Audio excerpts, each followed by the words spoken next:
Welcome to the Cherry Courage Adventure Series. Chapter 1, The Inheritance. Knock, knock, knock. At the grand doors of the Maronnier Palace, Wild Strawberry straightened his back and struck the ship-shaped door knocker 3 times. Wild Strawberry, was that the signal? Vanilla whispered softly beside him. Wild Strawberry lifted a thumb with a faint smirk. Cherry, tense with anticipation, stood upright and stared straight at the door. Creak. As the 3 waited in silence, the heavy doors slowly opened with a deep, resonant groan that seemed to vibrate through their bodies. Several attendants dressed in white stood nearby, led by Wild Strawberry.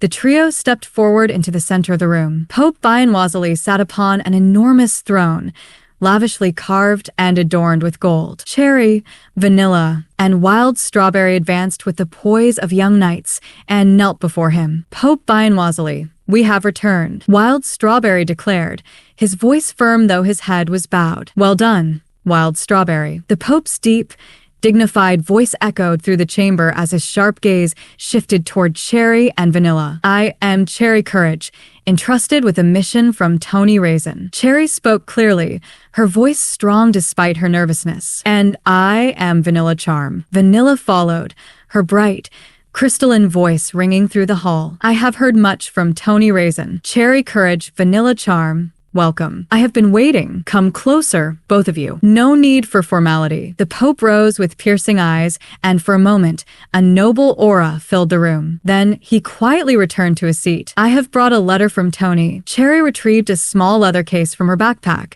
and took out a sealed letter. The sealing wax carried a faint scent of roses. She climbed the steps before the throne and presented it to the Pope. How is Tony Razan faring? The Pope asked, examining the letter intently. He appears cheerful when he's with us, but I feel he's saddened that he can no longer fulfill his dream with his own hands. Cherry answered slowly. Pope Biennoiseley, Tony may seem less energetic than before, but we love him as he is. Because of him, we were able to come this far. We are his extensions, his second selves. We will achieve the dream he entrusted to us. Vanilla added gently, reinforcing Cherry's words. Cherry looked at her and nodded. Cherry, Vanilla, thank you. Tony seems to have gained wonderful pupils. Ahaha. Now then, what has he taught you? The Pope smiled warmly as he opened the letter. Tony taught us countless things. He read many books to us. Professor Raymond taught mathematics through fun and play. His methods of measuring large objects with geometric techniques have been invaluable for maps and climate prediction. This time,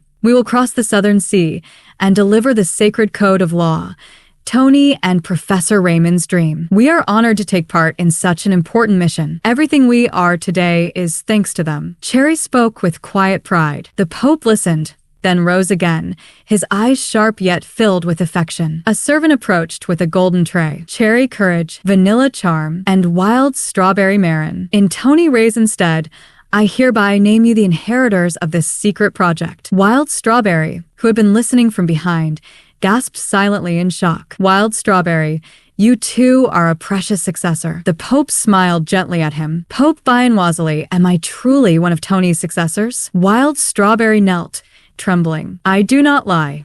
You have served me well and learned much from Tony. Your swiftness surpasses all. As a successor, you must support Cherry and Vanilla with your life. The Pope's gaze was stern yet overflowing with warmth. Your words honor me. I have always thought of Tony as my master. If I may take part in this mission, I will spare no effort. I will support Cherry and Vanilla with everything I have. Wild Strawberry's shoulders shook as he fought back tears. For the first time in his life, joy overflowed uncontrollably. Wild Strawberry, we're counting on you. Cherry and Vanilla extended their hands. He rose, and the 3 clasped hands firmly, faces flushed, eyes shining. Young heroes, united as one, can accomplish anything. Each of you possesses unique wisdom and skill. You will surpass Tony himself. As a symbol of inheritance, I present these badges. The Pope took 3 small B-shaped badges from the golden tray and pinned them to their chests. Tony and Professor Raymond placed great hopes in you. They never imagined children would take on a mission between nations. Tony hesitated at first, not because you lacked ability, but because he cared for you deeply. Yet the Demon King's magic chose you. That is why you alone could see the mysterious light. You are the new heroes in Tony Razan's place. Cherry, Vanilla, and Wild Strawberry bowed their heads,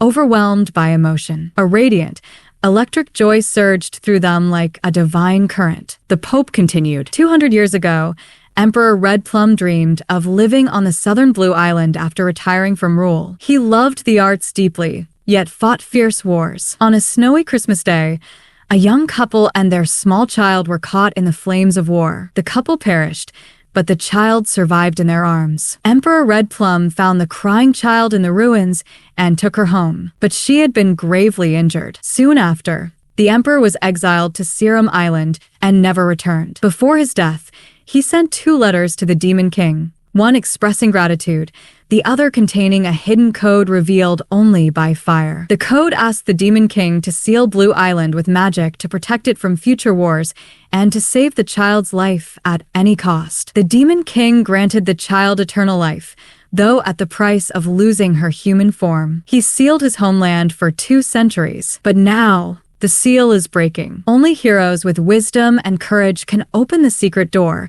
deliver the sacred code, and choose a new king for Blue Island. Tony Razan prepared for this moment, but he learned he could not open the door himself. His true mission was to raise you, and now, by fate's design, the young heroes have appeared: Cherry, Vanilla, and Wild Strawberry. The Pope lifted his staff dramatically. The 3 children's eyes sparkled with determination. Pope Biennoiseley, I will fulfill this mission. Tony's dream is my dream. We will open the secret door together, Cherry declared, her eyes blazing. Pope Biennoiseley, Cherry is brave, but he has weaknesses. I will support him. Music holds mysterious power, and it is connected to this riddle. If the 3 of us unite, we will surely open the door, Vanilla added, raising her fist. The 3 formed a small circle, gripping hands and sharing their resolve. My young knights, rest here tonight. Tomorrow, with Maronnier, you will begin the final riddle. The Pope gently guided them to a balcony overlooking the vast sea. The sunset painted the water in brilliant orange. Somewhere beyond that sea lies Blue Island. I pray for your safe journey. Cherry, Vanilla, and Wild Strawberry gazed at the glowing horizon,